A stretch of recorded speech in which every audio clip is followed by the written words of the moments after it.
கர்த்தருடைய நாமத்துக்கு மகிமை உண்டாவதாக. இந்த நாளில வேர்ட் ஆஃப் கைடன்ஸ் என்னங்கிறத வாசிக்க கேட்கலாமா? மத்தேயு 14 அவர் ஜனங்களை அனுப்பிவிட்ட பின்பு தனித்து ஜெபம் பண்ண ஒரு மலையின் மேல் ஏறி சாயங்காலமான போது அங்கே தனிமையாய் இருந்தார். தேவ பிள்ளைகளே, இயேசு கிறிஸ்து அங்கே தனிமையா இருக்கிறதை பார்க்க முடிகிறது. இயேசு கிறிஸ்துவனுடைய மாதிரியை நீங்க எப்பவுமே கவனிச்சு பாருங்க.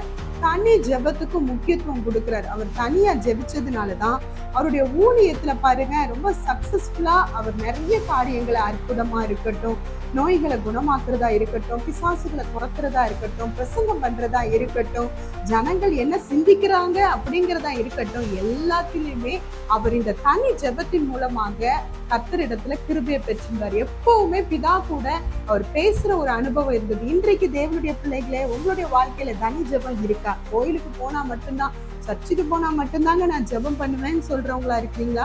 இல்ல, தினந்தோறும் ஜெபம் பண்ணணும். தினந்தோறும் கர்த்தரை நோக்கி பார்க்கணும்.